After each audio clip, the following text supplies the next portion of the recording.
Hello दोस्तों, आप सबको मेरा नमस्कार। आज मैं आपको उपभोक्ता के व्यवहार का सिद्धांत कराऊंगी, जो आपकी इकोनॉमिक्स की बुक है जिसका नाम व्यष्टि अर्थशास्त्र है। उसका सेकंड चैप्टर कराऊंगी, उपभोक्ता का व्यवहार। देखो, उपभोक्ता के व्यवहार को हम जैसे बाज़ार में या मार्केट में देखते हैं, तो उपभोक्ता वस्तुओं को देखकर या उसकी कीमत को देखकर क्या व्यवहार करता है, यही हम इस चैप्टर में देखेंगे। तो उसका इस चैप्टर का कुछ हिस्सा मैं आपको आज बताऊंगी और सेकंड पार्ट में आगे आने वाली वीडियो में बताऊंगी मैं आपको। तो चलो स्टार्ट करते हैं, और प्लीज़ मेरे चैनल को शेयर, सब्सक्राइब और लाइक ज़रूर कर देना। चलो, पहला है व्यक्तिगत उपभोक्ता के व्यवहार का अध्ययन व्यष्टि अर्थशास्त्र में आता है। देखो, व्यष्टि का मैंने आपको पहले भी बताया था। व्यष्टि का अर्थ होता है व्यक्तिगत।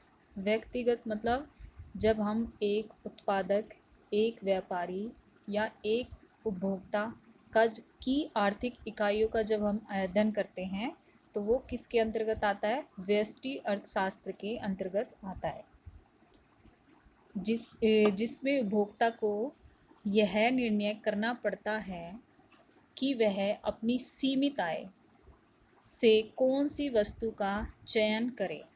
यानी इसमें क्या करना पड़ता है कि उपभोक्ता के पास जो आय होती है वो एक लिमिटेड आय होती है। उसको ऐसी वस्तु का चयन करना पड़ता है कि उसके बजट में वो चीज़ आ जाए। इसे ही हम शास्त्र में क्या बोलते हैं? चुनाव की समस्या, उपभोक्ता की चुनाव की समस्या। आगे है, उपभोक्ता वस्तु का ऐसा संयोजन प्राप्त, यानी संयोजन मतलब ऐसा योग प्राप्त करना चाहता है जिससे उसे क्या हो? अधिकतम लाभ मिले, संतोष मिले, उसकी इच्छा की पूर्ति हो। तो यह वस्तु की कीमत और उसकी आय पर निर्भर करता है। देखो, जो उपभोक्ता का चयन होता है वो काफ़ी सारे कारक पर निर्भर भी करता है, जैसे उसकी पसंद नापसंद, उसको मतलब उसकी ज़रूरत है, ज़्यादा ज़रूरत है या नहीं है, कई चीज़ों पर डिपेंड करता है। लेकिन जो मेन दो चीज़ें देखी जाती है, एक तो कीमत और एक उसकी आय, इन दोनों पर ज़्यादा देखा जाता है। आगे चलते हैं। आगे है उपयोगिता। उपयोगिता का क्या अर्थ होता है? उपयोगिता, देखो, इसकी पहले विशेषता समझते हैं। उपयोगिता की विशेषता ये है कि उपयोगिता एक समान नहीं रहती और समय और स्थान के साथ ये बदलती रहती है, यानी ये रिलेटिव होती है। और दूसरी इसकी विशेषता ये है कि अलग अलग व्यक्तियों के लिए अलग अलग उपयोगिता होती है। किसी वस्तु की अलग, मतलब कोई वस्तु है तो उसकी किसी इंसान के लिए अलग उपयोगिता है, अगर वो ही दूसरा इंसान उस चीज़ को ले तो उसकी अलग उपयोगिता है। किसी को पसंद है एक चीज़, किसी को वही चीज़ दूसरे को पसंद है, तो ये उसकी एक ख़ास चीज़ें होती हैं। ठीक है। और उपयोगिता को जो सबसे पहले उपयोगिता को मापा किस में जाता है? उपयोगिता को किस में नापा जाता है? एक हमारे प्रोफेसर हैं बहुत प्रसिद्ध, फिशर नाम है उनका। क्या नाम है? फिशर। इन्होंने उपयोगिता को नापने का एक यूनिट दी जिसका नाम क्या होता है? यूटिल। क्या होता है? यूटिल। वैसे तो हम इसको किसी चीज़ में नाप नहीं सकते, किसी संख्या में या किसी यूनिट में, जैसे हम किलोमीटर में नाप दे या फिर सेकंड में नाप दे, लेकिन इन्होंने क्या किया कि उपयोगिता को एक अलग यूनिट में नापा जिसका नाम क्या है? यूटिल। जिसका नाम क्या पड़ा? यूटिल। आगे है, एक वस्तु की उपयोगिता उसके किसी आवश्यकता को संतुष्ट करने की क्षमता होती है। क्या होती है? अगर एक वस्तु की उपयोगिता क्या होती है कि उसकी उस वस्तु से क्या नीड है, उसको कितना वो सेटिस्फाई कर रहा है, उसकी ही कैपेसिटी क्या कहलाती है? हमारी उपयोगिता। ठीक है। अर्थात किसी वस्तु के लिए जितना ज़्यादा इच्छा होती है उतनी ही ज़्यादा उसकी क्या होती है, उपयोगिता होती है। जैसे हम उदाहरण से लेते हैं, केला पसंद करने वाले, केला कम पसंद करने वाले। अब जो केला ज़्यादा पसंद करते हैं उसके लिए उपयोगिता अधिक होगी, और जो कम पसंद करते हैं उसके लिए क्या होगी, कम होगी उपयोगिता। ठीक है, तो उपयोगिता आ गई आपको समझ में। नेक्स्ट है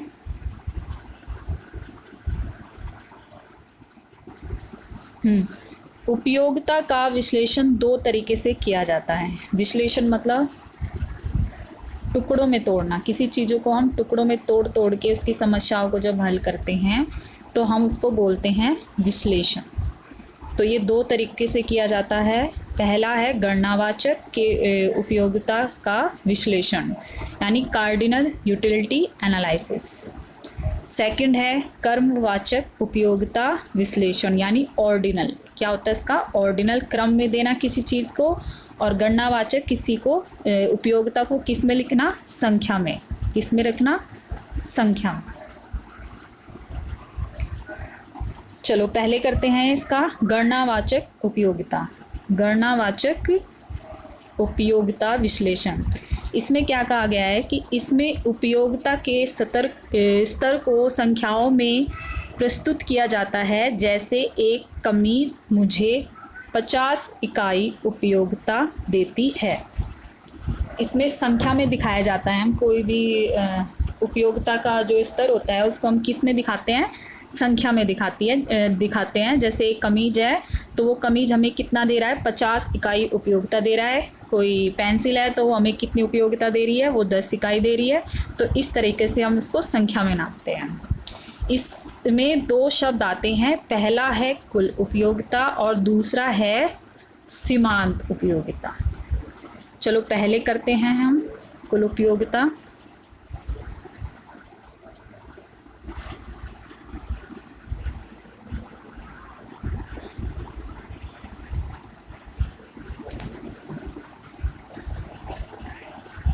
कुल उपयोगिता।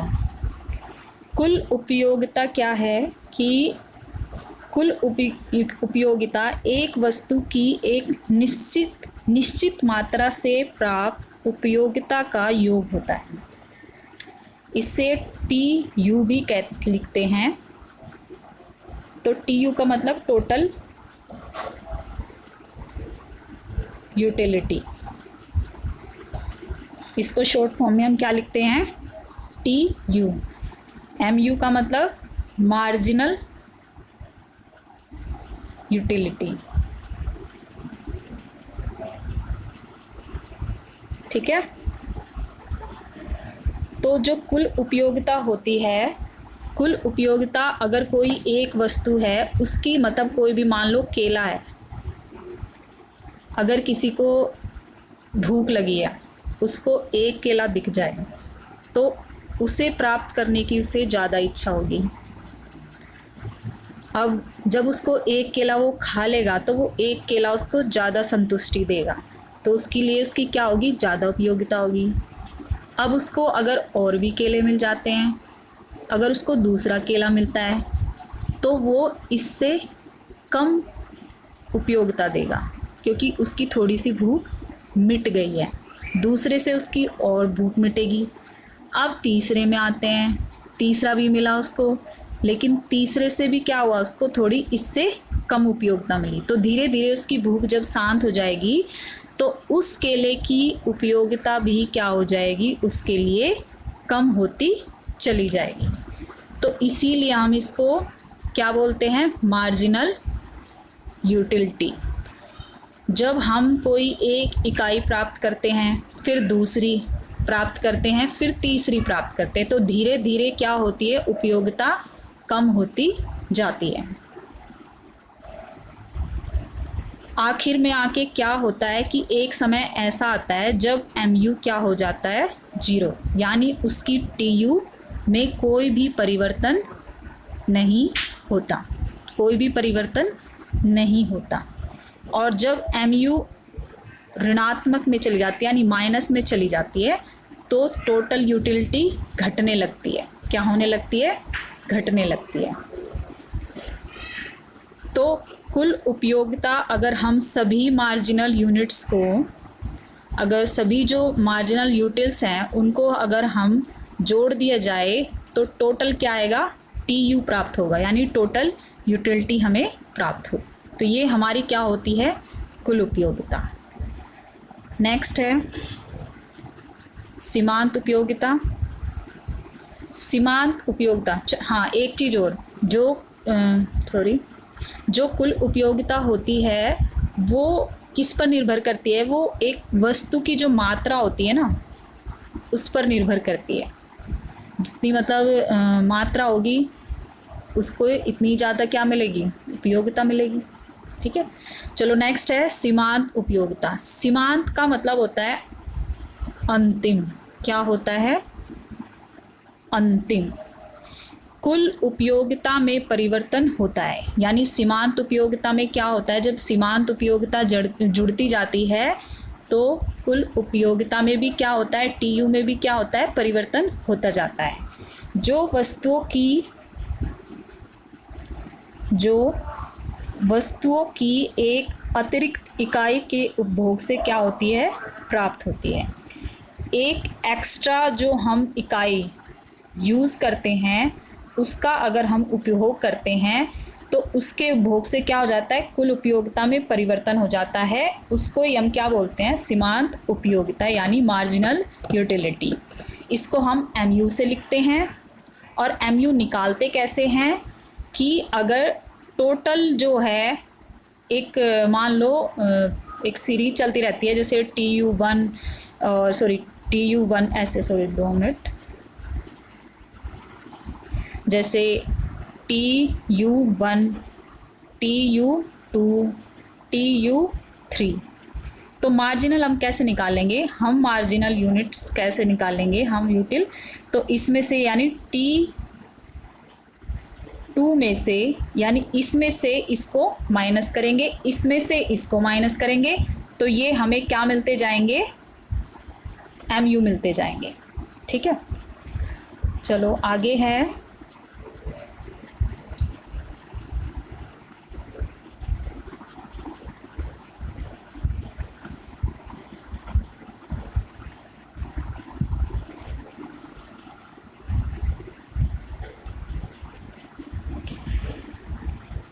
उपभोक्ता की पसंद वस्तु में एक समय ऐसा आता है जिसमें उपभोक्ता पसंद वस्तु से ऊब जाता है। यानी जब हम किसी चीज़ को ज़्यादा प्राप्त कर जाते हैं जो हमें पसंद होती है, तो एक टाइम ऐसा होता है कि हम उससे क्या हो जाते हैं, ऊब जाते हैं। जैसे शुरू में मार्केट में कोई नया गाना आया और शुरू में हम उसको इतना सुनते हैं, इतना ज़्यादा सुनते हैं कि वो हमें अच्छा लगता है। धीरे धीरे जब हम उसको एक लिमिट तक ज़्यादा क्रॉस करके सुन लेते हैं तो उससे हमें मज़ा नहीं आता, ऊब जाते हैं।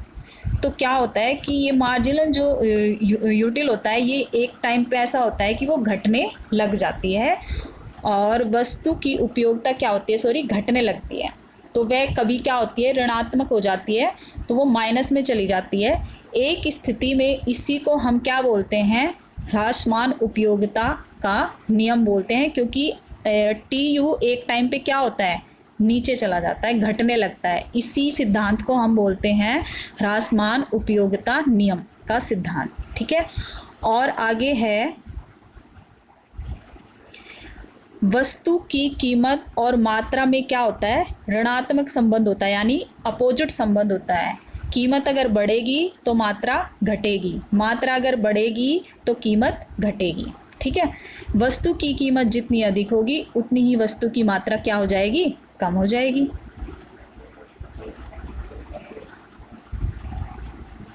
चलो अब एक उदाहरण से देखते हैं हम इसको। इसमें देखो, कोई एक वस्तु की विभिन्न मात्राओं के उपभोग से प्राप्त सीमांत तथा कुल उपयोगिता के मूल्य। पहली इकाई पे कुल उपयोगिता मिली उसको 12, और तो सीमांत उपयोगिता भी क्या रही, 12।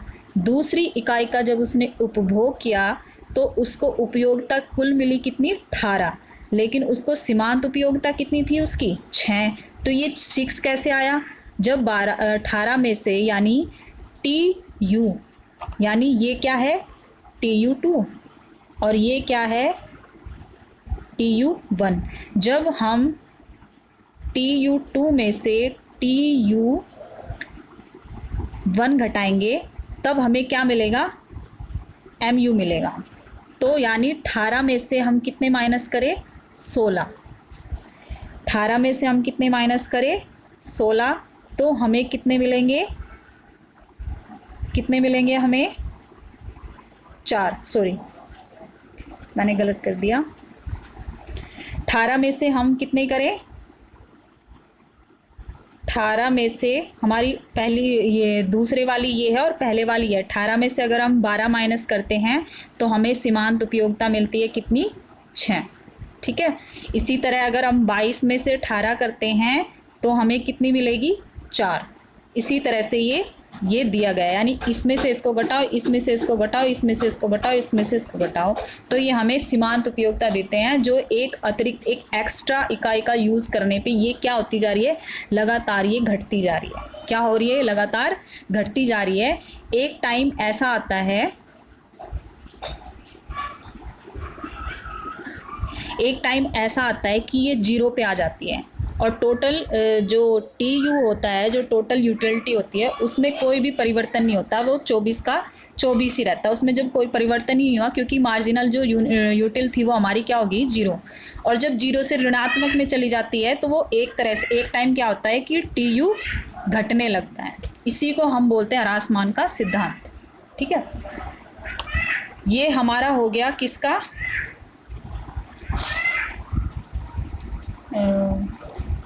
ये हमारा गणनावाचक पे चला गया। अब हम करेंगे किसका, क्रमवाचक पे। क्रम का मतलब क्या होता है, किसी चीज़ को हम संख्या में ना दिखा के, देखो संख्या में इसलिए नहीं दिखाते क्योंकि संख्या को हम हर जगह से यूज़ नहीं कर सकते। वे हमारे लिए एक तरह से पूरी मतलब वो कहते हैं कि जिसको एक तरह से दोषपूर्ण होते हैं, वे हमारे लिए क्या होते हैं, दोषपूर्ण होते हैं। फैक्ट्स उनके अच्छे नहीं होते क्योंकि किसी की भी उपयोगिता हम किसी को संख्या में नहीं नाप सकते। किसी भी चीज़ की अगर कोई वस्तु है, हमें पसंद है या नहीं पसंद है, इच्छा को हम क्या करते हैं, इच्छा को हम उसमें नहीं नाप सकते, संख्या में नहीं नाप सकते, नहीं नाप सकते संख्या में। तो इसीलिए हमें दूसरे सिद्धांत की जरूरत पड़ती है, जिसका नाम है क्या, क्रमवाचक उपयोगिता विश्लेषण।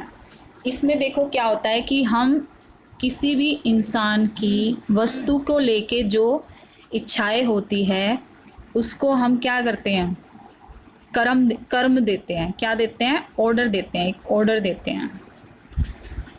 तो इसीलिए हम इसको क्रमवाचक उपयोगिता विश्लेषण कहते हैं।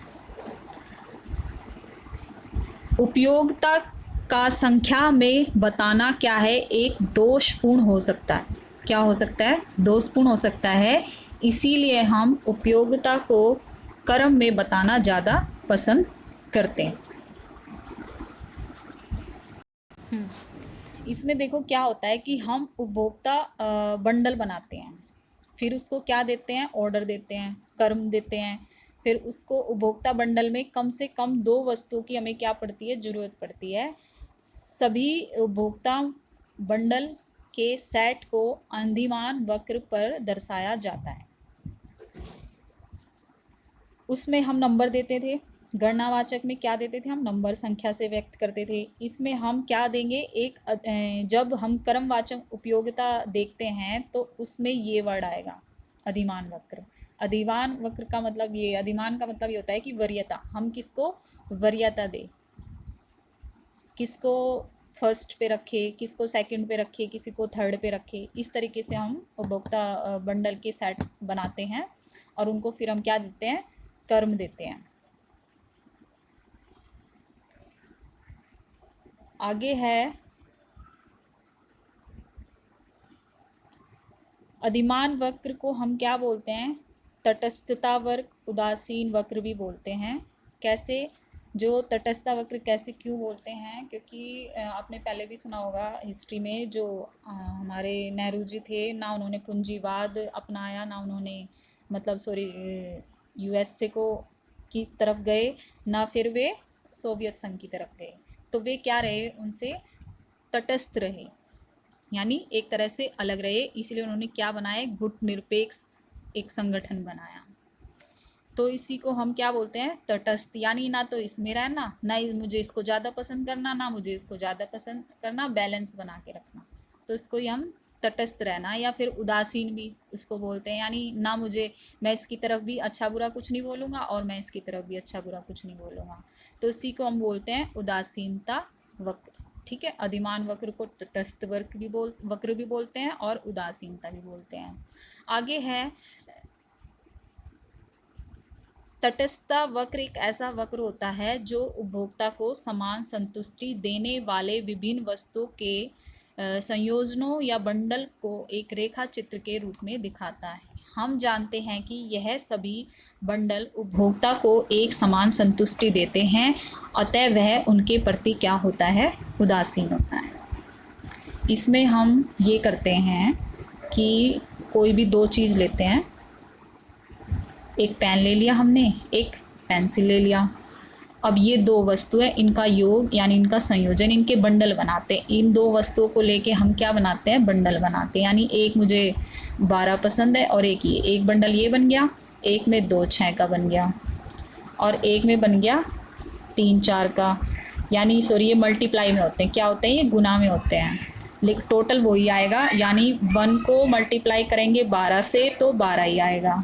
जब 2 को मल्टीप्लाई करेंगे 6 से तो कितना आएगा, 12। जब 3 को मल्टीप्लाई करेंगे 4 से तो कितना आएगा, 12। 4 को मल्टीप्लाई करेंगे 3 से तो 12। यानी उसको क्या दे रहे हैं, ये समान क्या दे रहे हैं, समान संतुष्टि दे रहे हैं। उसको समान क्या दे रहे हैं, संतुष्टि दे रहे हैं। तो ये क्या होंगे, यानी 1 और 12 बंडल, एक बंडल, 2 और 6 दूसरा बंडल, 3 और 4 तीसरा बंडल, 4 और 3 चौथा बंडल। अब उसमें से ये किसको ज़्यादा वरीयता देंगे, जो उसको ज़्यादा संतुष्टि देगा, जो ज़्यादा उसको वरीयता किसको देगा, जिसके ज़्यादा नंबर होंगे, यानी इसको देगा, इससे। तो यही हमारे क्या कहलाते हैं, सारे अधिमान कहलाते हैं। यानी हमारी किस में, हमने इसको पहला नंबर दे दिया, इसको दूसरा, इसको, लेकिन संतुष्टि क्या है, वे समान दे रहे हैं लेकिन वो खरीदेगा इस चीज़ को।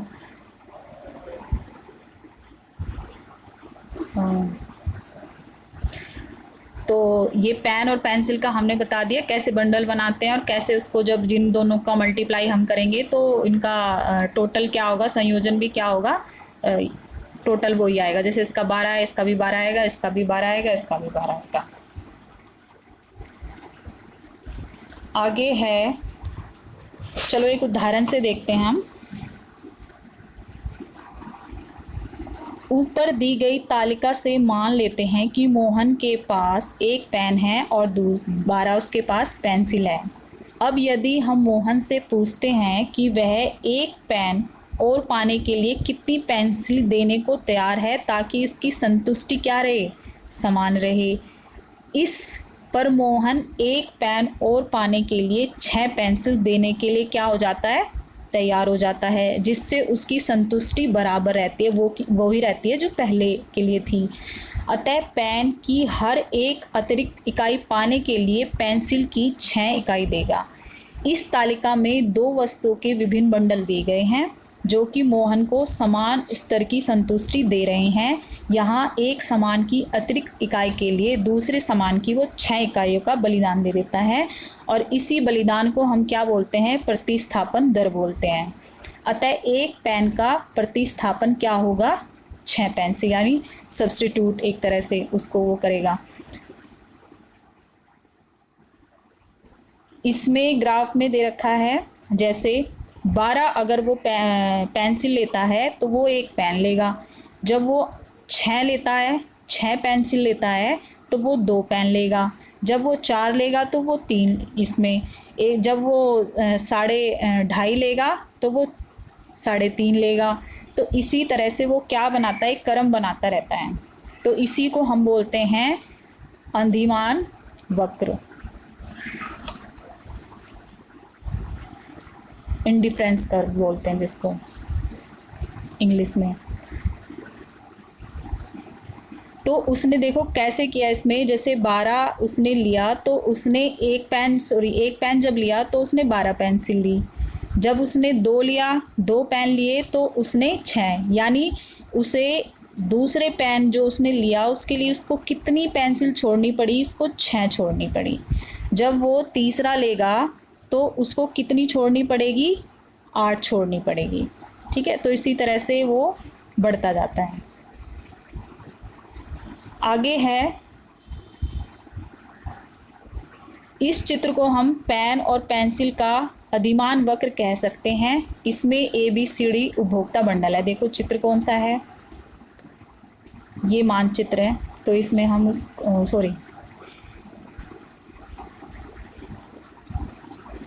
जैसे ये A B C D, ठीक है, तो ये सारे क्या हैं, उपभोक्ता बंडल है। और ये इसको समान क्या दे रहे हैं, संतुष्टि दे रहे हैं। क्योंकि अगर वो एक दूसरी चीज़ को ज़्यादा पसंद करता है, बैलेंस करने के लिए वो दूसरी इकाई को क्या करेगा, छोड़ देगा। और इसीलिए जो इसका वक्र होता है वो नीचे की तरफ क्या होता है, ढलवा होता है, यानी नीचे की तरफ वो आता है। क्यों ऐसा होता है, वो कर्व एक तरह से वो इसलिए होता है क्योंकि अगर वो एक चीज़ इसको ज़्यादा लेगा तो दूसरी उसको छोड़नी पड़ेगी। अगर वो दोबारा इसको ज़्यादा लेगा तो वो फिर इसको छोड़ेगा, तो इसीलिए नीचे की तरफ ढलवा होता चला जाता है। आगे है एक वर्ड आगे आता है, अधिमान मानचित्र क्या होता है।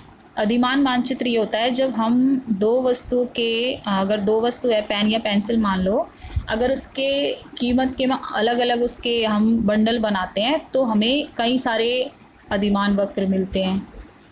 तो ये जो सबसे ऊपर वाला होता है ये इसको ज़्यादा संतुष्टि देता है उपभोक्ता को।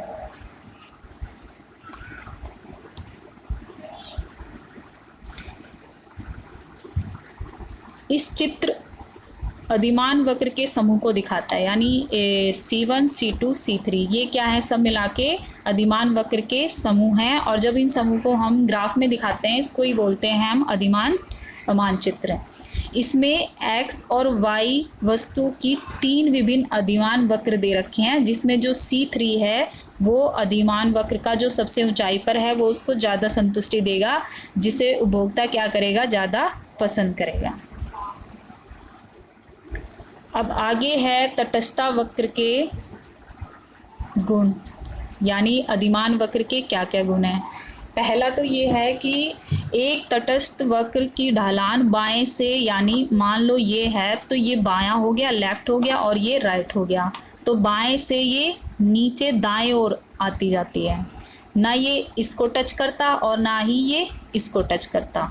तो ये ऐसे रहता है, ये ना तो इस एक्स एक्सिस को टच करेगा और ना ये वाई एक्स को टच करेगा। दूसरा ये है कि ये तटस्थ वक्र हमेशा मूल हमारा ये होता है, और ये उसके क्या होता है, उत्तल होता है, यानी ये ऐसे। साइंस की भाषा में उत्तल को क्या बोलते हैं, कॉन्वेक्स। जो मतलब जो उसका सतही भाग क्या होता है, उठा हुआ होता है, उसको सतही भाग को हम इस तरीके को क्या बोलते हैं, कॉन्वेक्स। और जो अगर ऐसे होता है तो इस हिस्से को हम क्या बोलते हैं, कॉनकेव। तो यानी ये मूल की तरफ कैसा होता है, इस तरीके से होता है, तो इसीलिए हम इसको बोलते हैं, इस मूल की तरफ से ये कैसा दिखाई देता है, कॉन्वेक्स। ठीक है। तीसरा है हमारा, तटस्थ वक्र कभी एक दूसरे को नहीं काटते, यानी जितने भी ये हैं ये एक दूसरे को कभी नहीं काटेंगे, कभी भी एक दूसरे को नहीं काटेंगे। तो आज की क्लास में बस इतना ही था। और प्लीज़ अगर आपको मेरी ये क्लास पसंद आई हो तो मेरे चैनल को शेयर, सब्सक्राइब और लाइक ज़रूर कर देना। Thank you.